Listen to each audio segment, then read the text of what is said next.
যেন বহতা নদীর মতো, চলার পথে কত বাঁক মোহনা শত, আছে আরো দ্বন্দ্ব আলো আধারের, বেছে নিতে হবে তাই পথ আমাদের। আসসালামু আলাইকুম।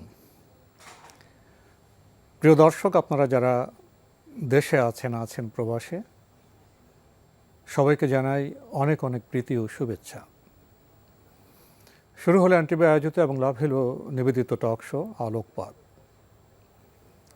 আমাদের আজকের বিষয় জ্ঞানের গুরুত্ব এবং পরিচয়। আপনাদের সাথে আছি আমি জয়নুল আবেদিন আজাদ। আর আজকে আমাদের মাঝে অতিথি হিসেবে উপস্থিত আছেন বিশিষ্ট লেখক ও গবেষক ডক্টর মীর মঞ্জুর মাহমুদ। আসসালামু আলাইকুম রহমতুল্লাহি আবরাকাতু। আজকের শিরোনামের যে শব্দমালা, শব্দগুলো আমাদের কাছে খুবই পরিচিত: জ্ঞান, গুরুত্ব এবং পরিচয়। শৈশব থেকে তো আমরা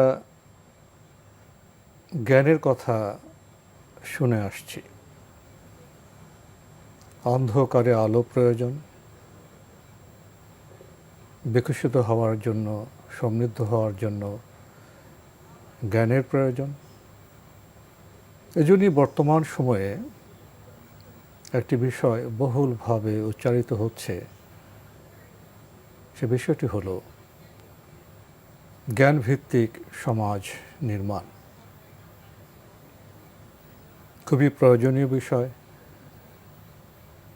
গুরুত্বপূর্ণ বিষয়।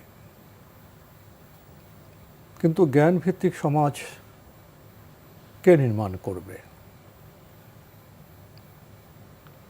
অন্য কেউ এসে,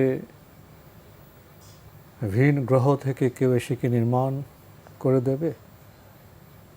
অনেকে এলিয়েনের কথা বলেন।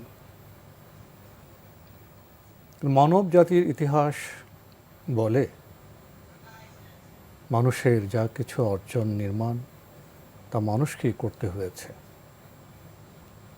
বর্তমানে সময়ে যদি আমরা নির্মাণের কথা বলি, প্রগতির কথা বলি, সমৃদ্ধির কথা বলি, তা তো আমাদেরই নির্মাণ করতে হবে।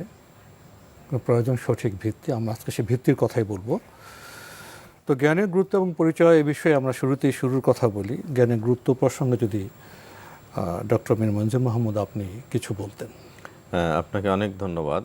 জ্ঞানের গুরুত্ব বা অপরিহার্যতা এটি অনস্বীকার্য এবং বলা যায় যে সার্বজনীনভাবে সবকালে সব যুগে সকল চিন্তাশীল মানুষের কাছে জ্ঞান এক নম্বর হিসেবে বিবেচিত হয়েছে গুরুত্বের জায়গায়। এবং মানুষ তার পরিচয় অর্জনের ক্ষেত্রে, মনুষ্যত্ব বলেন আর মানবিক পরিচয়ের জায়গায় বলেন, সব জায়গায় মানুষ এবং তার জীবন পরিচালনায় জ্ঞানের অনুপস্থিতি তাকে অন্ধকারে নিপতিত করে। আর মুসলিম হিসাবে আমরা যে সর্বশেষ সর্বাধুনিক জীবনগ্রন্থ, জীবন নির্দেশনা পেয়েছি, তার প্রথম যে 5টি আয়াত এসেছিল, তার প্রথম শব্দটা ইকরা দিয়ে, জ্ঞান অর্জনের তাগাদা দিয়ে শুরু হয়েছে। এবং ওই 5 আয়াতের মধ্যে 2বার পড়ার কথা বলা হয়েছে। সে জায়গায় নবী সাল্লাল্লাহু আলাইহি ওয়াসাল্লামের ভাষায় জ্ঞান অর্জনকে নারী পুরুষ নির্বিশেষে এটাকে ফরজ করা হয়েছে। এবং এই ফরজটা করা হয়েছে, মানে অব্লিগেটরি করা হয়েছে, কোনো শ্রেণী পেশা না, মানুষ বুঝবে না, তাই এখানে নারী পুরুষকে সুনির্দিষ্ট করে বলা হয়েছে যে সবার জন্য অপরিহার্য কাজের মধ্যে হচ্ছে একটি জ্ঞান অর্জন করা। এবং এখানে কোনো বাউন্ডারি বলা হয়নি। মানুষকে তার জীবনের প্রয়োজনে, জীবন নির্বাহের জন্য যে জ্ঞান অর্জন করা দরকার, সেই জ্ঞান তাকে অর্জন করতে হবে, এটিকে ফরজ করা হয়েছে। সুতরাং মানব জীবনে জ্ঞানের অপরিহার্যতা অনস্বীকার্য। ইসলামের পরিভাষায় জ্ঞান অর্জন করা ফরজ, এবং সেটি ধনী গরিব, নারী পুরুষ নির্বিশেষে সবার জন্য। জ্ঞানের গুরুত্ব প্রসঙ্গে আপনার কাছ থেকে চমৎকার কথা শুনলাম। আপনি জ্ঞানের গুরুত্ব প্রসঙ্গে একটি ব্যাপক মানচিত্র অঙ্কন করেছেন এবং আনন্দের বিষয় হলো আপনি সেখানে সবার প্রবেশাধিকার দিয়েছেন, সেখানে কোনো বাধা নেই। এমন একটি প্রেক্ষাপটে আমরা জ্ঞানের পরিচয় সম্পর্কে জানতে চাইব। সাধারণত আমাদের সমাজে আমরা যখন জ্ঞান অর্জনের কথা বলি তখন শিক্ষা প্রতিষ্ঠান চলে আসে, লাইব্রেরি চলে আসে। তো আমরা যেভাবে বিষয়টি ব্যাখ্যা করি না কেন সেখানে অধীত বিদ্যার কথা চলে আসে, মানব রচিত জ্ঞানের কথা চলে আসে। কিন্তু প্রশ্ন হলো, জ্ঞান কি শুধু এখানে সীমাবদ্ধ? একজন কৃষক গ্রামের, তিনি স্কুলে যাননি, কলেজে যাননি, বিশ্ববিদ্যালয়ে যাননি, তিনি কি জ্ঞানী হতে পারেন না? এ প্রসঙ্গে কথা বলতে গেলে অধীত বিদ্যার পাশাপাশি আবার অভিজ্ঞতা লব্ধ জ্ঞানের কথা চলে আসে, যেটাকে আমরা বলি অভিজ্ঞান। গ্রামের একজন কৃষক কি সে জ্ঞানী নন? তিনি আকাশের দিকে তাকিয়ে বলেন, বৌমারা ধান উঠাও, বৃষ্টি চলে আসছে। এই যে তার অভিজ্ঞতা লব্ধ জ্ঞান, সেটা কি ধানকে বৃষ্টির ভেজানো থেকে রক্ষা করে না? সেটা কি জ্ঞানের বিষয় নয়? আবার দেখা যায় মরুভূমিতে ওট সে নাসিকা রন্ধ্র স্ফীত করে জানান দেয়, সামনে তো পানি মরুদ দেন। সেই উটকে আমরা কী বলবো? উট তো এখানে একটি প্রযুক্তির কাজ করছে। এভাবে ভাবতে গেলে বোধহয় আপনি যেটা শুরুতেই যে একটি সৌরভ বা আবহাওয়া আমাদের দিয়েছেন, জ্ঞানকে সীমাবদ্ধ করা যায় না, জ্ঞানকে জানার চেষ্টা করতে হয়। সৃষ্টির পরতে পরতে, বৈচিত্র্যে, সম্পর্ক সূত্রে, মৃত্তিকায়, জলে, সাগরে, আকাশে পরতে পরতে জ্ঞান ছড়িয়ে আছে। প্রহরে প্রহরে জ্ঞানের নানা রং, নানা পরিবর্তন, আবর্তন। তো ব্যাপক প্রেক্ষাপটে গেলে বোধহয় আমাদের সংক্ষিপ্ত সময় আমাদের সমর্থন করতে পারবে না। তো মূলত দুটি বিষয় আপনার কাছে জানতে চাইব। একটি হলো মানবরচিত জ্ঞান, অধীত বিদ্যার জ্ঞান, আরেকটি যেটা আসমান থেকে নাজিল হয়, অহিজ্ঞান। এই দুটি জ্ঞানের মধ্যে পার্থক্য কী, পরিচয় কী, স্বাতন্ত্র্য কী? ধন্যবাদ। আসলে জ্ঞান বাংলায় যেটা আমরা বলছি, ইংরেজিতে নলেজ, আরবিতে ইলম বলা হয়। আর এই জ্ঞান সম্পর্কিত যে শাস্ত্র বিজ্ঞান, সেটা হলো জ্ঞানতত্ত্ব বা এপিস্টেমোলজি। তো এই সব কিছুর আলোকে জ্ঞান বলতে যা বলা হয়েছে, যে কোনো কিছু সম্পর্কে জানা, পরিচিতি লাভ করা, ফ্যামিলিয়ার হওয়া, এর নাম হলো জ্ঞান। যদি বলেন জ্ঞান কি, তাহলে এটাকে বলতে হবে। অর্থাৎ না জানা জিনিস সম্পর্কে জানা, জানতে পারা, জানানো, এগুলো সব জ্ঞান লাভ করা অথবা জ্ঞান দান করা অথবা জ্ঞান অর্জন করার সংজ্ঞার মধ্যে পড়ে। কোরআন কারিমে আল্লাহ তাআলা বলছেন যে ও আল্লামা আদামাল আসমা আকুল্লাহা, আদম আলাইহিস সালামকে সৃষ্টি করলেন দুনিয়াতে, মানে সৃষ্টি করলেন, করার পরে সৃষ্টি নিচয়ের সাথে তাকে তো চলতে হবে, খেতে হবে, দেখতে হবে, বাস করতে হবে, জীবনের কক্ষপথে তাকে ঘুরতে হবে। সুতরাং কোথায় ঘুরবে, পা দেবে কি দেবে না, তাকাবে কি তাকাবে না, ধরবে কি ধরবে না, এই জায়গায় বলতে গিয়ে তিনি আদম আলাইহিস সালামকে সৃষ্টির নামসমূহ জানালেন, অর্থাৎ পরিচিত করে দিলেন, বস্তু জ্ঞান দিলেন, বস্তু জ্ঞান দিলেন। পাশাপাশি অন্যত্র আল্লাহ তাআলা বলছেন যে আল্লামাল ইনসানা মা লাম ইয়ালাম, আল্লাহ তাআলা মানুষকে মানে জ্ঞান দিয়েছেন, শিখিয়েছেন যা সে জানতো না। এখানে মানুষ মানে কিন্তু মানুষের সংজ্ঞায় যারা পড়েন, সৃষ্টিগতভাবে এখানে বিবেচনা করা হয়েছে, বিশ্বাসগতভাবে নয়। তো সুতরাং জ্ঞান এত ব্যাপক, এত বিস্তৃত। আমরা আয়াতুল কুরসির মধ্যে দেখে আল্লাহ তাআলা বলছেন যে ওয়ালা ইউহিতুনা বিশাইয়্যিম মিন ইলমিহি ইল্লা বিমা শাআ, যে সব কিছুকে পরিবেষ্টন করে আছে আল্লাহ তাআলার জ্ঞান, তার ইচ্ছার বাইরে আর কেউ কিছু লাভ অর্জন বা বর্জন করতে পারে না। অনুমোদন ছাড়া কেউ কিছু অর্জন জ্ঞানকে আয়ত্ত করতে পারে না। তো যা হোক, জ্ঞান হচ্ছে এমন একটি জ্ঞান হচ্ছে আলো। যেমন আমাকে আপনাকে যদি অন্ধকার রাতে অন্ধকারে পথ চলতে বলা হয়, তাহলে আমরা পথ চলতে পারবো হয়তো, কিন্তু বিপদ মুক্ত হতে পারবো না, যে কোনো অ্যাক্সিডেন্ট হতে পারে। এভাবে মানুষের পথ চলার জন্য মানুষ জ্ঞান লাভ করতে চেষ্টা করেছে, জ্ঞানকে অনেকভাবে ভাগ করেছেন। কেউ বলেছেন যে অধীত জ্ঞান, অর্থাৎ মস্তিষ্ক প্রসূত মানবরচিত অভিজ্ঞতালব্ধ জায়গা থেকে যে জ্ঞানটা অর্জন করবে। আর একটা হচ্ছে আসমানি বা ওয়াহির মাধ্যমে যেটা এসছে। কেউ আবার আরও ভাগ করেছেন যে ওয়াহি এবং মানুষের অভিজ্ঞতালব্ধ এই জ্ঞান অর্জন করেছেন। আর সৃষ্টিকুলে আল্লাহ তাআলা সহজাত একটা জ্ঞান দিয়েছে। প্রত্যেক সৃষ্টিরই কিন্তু জ্ঞান আছে। পাখির উড়ার জ্ঞান আছে, হাঁসের বাচ্চার সাঁতার দেওয়ার জ্ঞান আছে। মানব সন্তানেরও আপনি একটু আগে যেটা বলেছেন যে একজন গ্রামের কৃষক নিরক্ষর, কোনোদিন স্কুলে যায়নি, প্রাতিষ্ঠানিক আবহাওয়া পড়ালেখা বিজ্ঞান নাই, সম্বন্ধে জানা নেই। অথচ তার প্রকৃতি, পরিবেশ, জীবনে যাপিত জীবনের নানা অঙ্গনের যে অভিজ্ঞতা অর্জন করেছে, অভিজ্ঞতার জ্ঞান। এটা হলো জীবনলব্ধ জ্ঞান।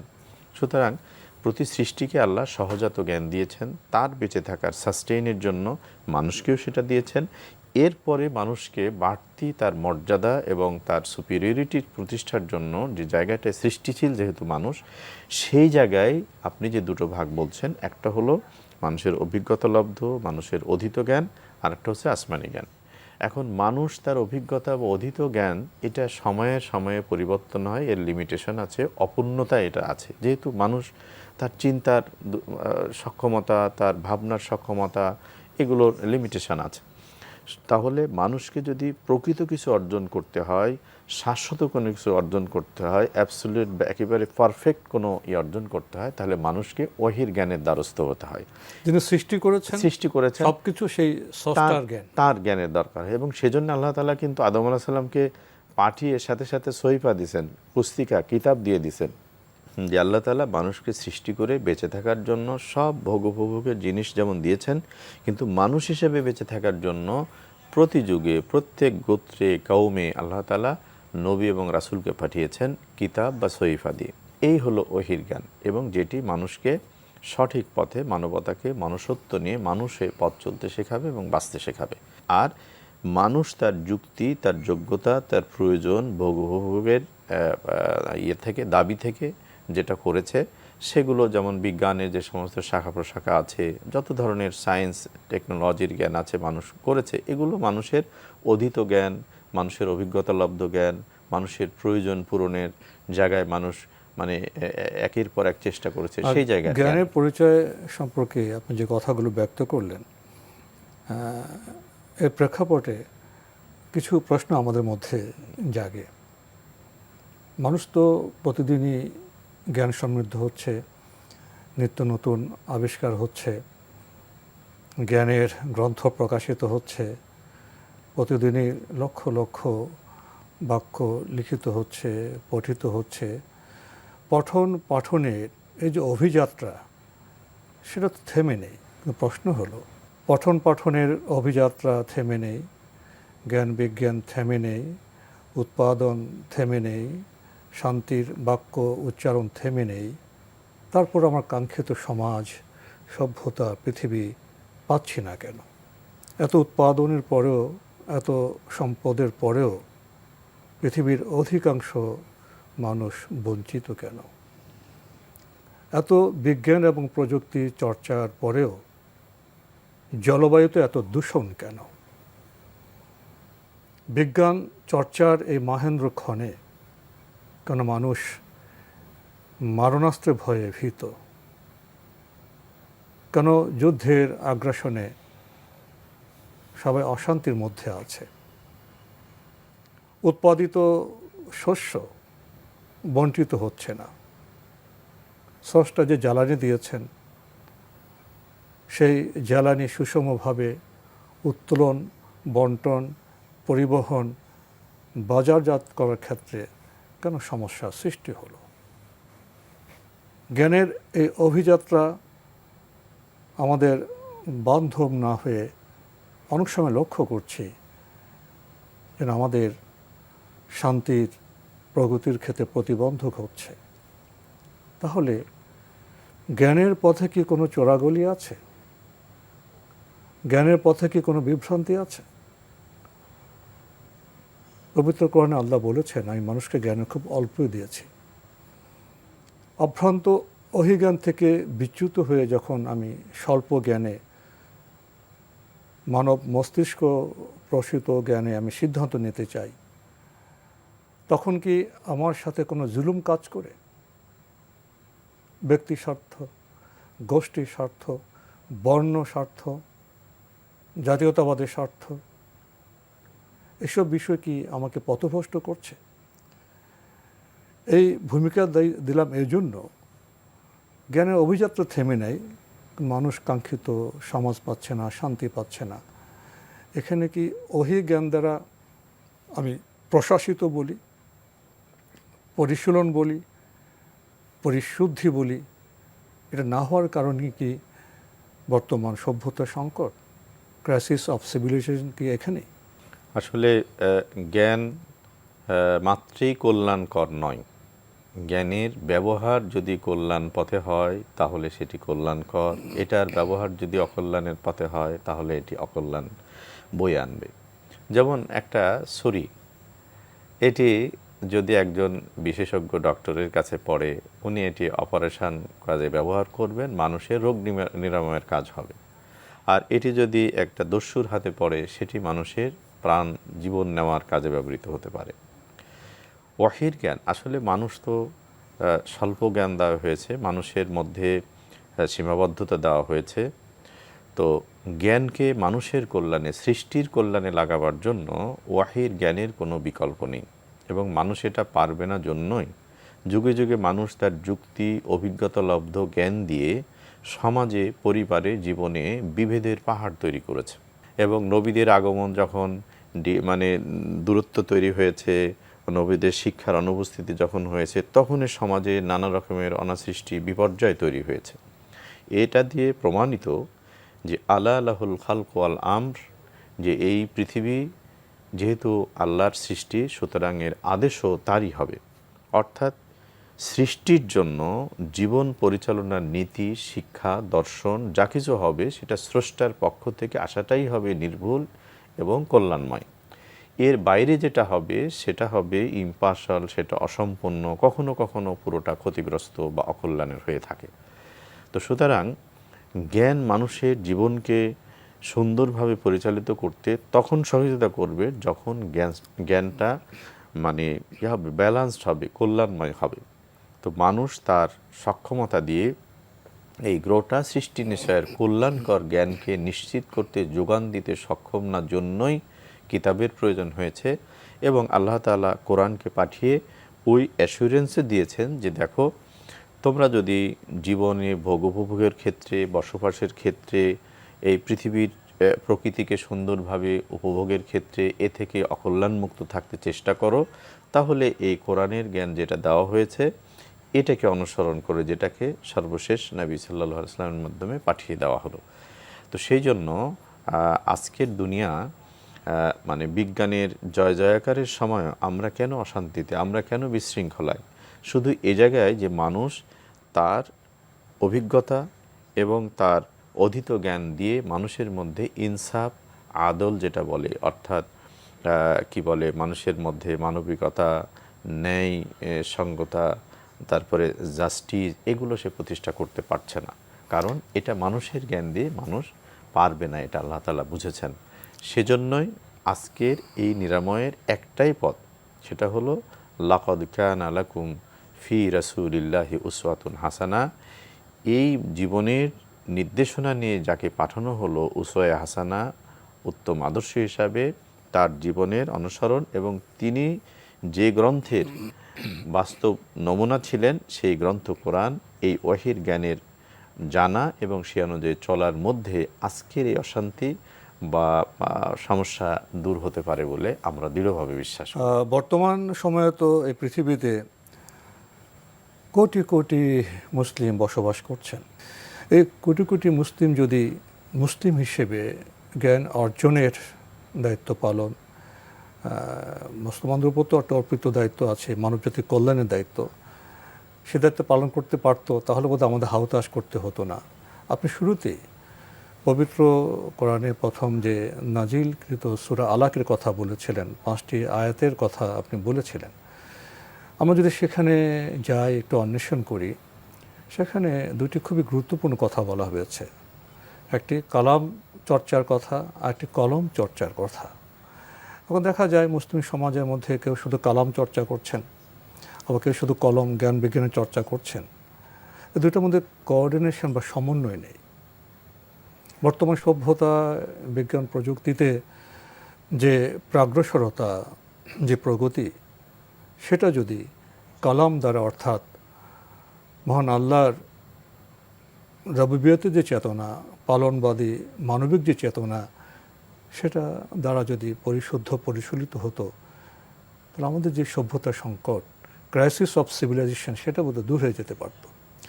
তাহলে কালাম এবং কলমের সমন্বয়ে, অর্থাৎ বিজ্ঞান এবং নৈতিকতার সমন্বয়ে যে একটি মানবিক সভ্যতা নির্মিত হতে পারত, সেক্ষেত্রে বোধহয় আমরা মুসলিমরা দায়িত্ব পালন করতে পারিনি। তা আত্মসমালোচনার এই ভিত্তিতে দাঁড়িয়ে কি বলবেন? আসলে দেখুন যে মুসলিম আদর্শ সভ্যতা জীবনের সূচনা হবে জ্ঞান দিয়ে। আমরা কোরআনকে বিশ্বাসের গ্রন্থ বানিয়েছি, জানা বোঝা মানার গ্রন্থে আনতে পারিনি। সুতরাং আজকের এই প্রেক্ষাপটে মুসলিমদের উচিত যে কোরআনে বিশ্বাসের সাথে সাথে এটাকে জানা বোঝা এবং জ্ঞান গবেষণায় সম্পৃক্ত হয়ে আজকের এই যে বিজ্ঞান এবং প্রযুক্তির এই যুগে তাদের কোরআনলব্ধ বিশ্বাসলব্ধ এই জ্ঞানের সমন্বয় করে বিশ্ব সভ্যতায় বিগত ইতিহাসের মতো, ইসলামের সোনালী যুগের ইতিহাসের মতো যদি আমরা এগুতে পারি, ইনশাআল্লাহ পৃথিবীতে মুসলমানরা একটি ভালো সমাজ, একটি দেশ উপহার দিতে সক্ষম হবে। ডক্টর মীর মনজুর মাহমুদ, সময়ের কারণে আমাদের আজকে এখানেই শেষ করতে হচ্ছে। আপনি কষ্ট করে আমাদের স্টুডিওতে এসেছেন, সময় দিয়েছেন, সেজন্য আপনাকে অনেক ধন্যবাদ। আপনাকে অনেক ধন্যবাদ। প্রিয় দর্শক, আমরা দেখছিলাম এনটিভি আয়োজিত এবং লাভ হলো নিবেদিত টক শো আলোকপাত। আমাদের অনুষ্ঠান আপনারা দেখতে পাবেন এনটিভি অনলাইনে, ভিজিট করুন www.ntvbd.com। এছাড়া ইউটিউবে এবং আমাদের ভেরিফাইড ফেসবুক পেজে অনুষ্ঠান দেখতে পারবেন। আজকে বিষয় ছিল জ্ঞানের গুরুত্ব এবং পরিচয়। জ্ঞানের গুরুত্ব সম্পর্কে আমরা মোটামুটি জানি, জ্ঞানের পরিচয় সম্পর্কে আমাদের জানতে হবে। মানব অধীত জ্ঞান, অভিজ্ঞতালব্ধ জ্ঞান এবং অভ্রান্ত শ্রেষ্ঠ জ্ঞান হলো ওহীর। এখানে বিচ্ছিন্নতার সৃষ্টি হয়েছে। অথচ পবিত্র কোরআনের প্রথম নাজিলকৃত সূরা আলাকে বলা হয়েছিল কালাম এবং কলমের চর্চা করা। কোরআন চর্চা, বিজ্ঞান চর্চা, এর সমন্বয় ঘটলে বোধহয় আমাদের সভ্যতার সংকট কেটে যেতে পারে।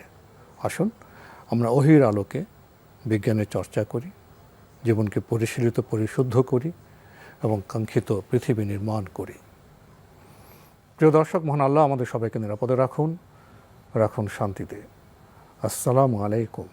চলার পথে কত বাঁক মোহনা শত, আছে আরো দ্বন্দ্ব আলো আধারের, বেছে নিতে হবে তাই পথ আমাদের।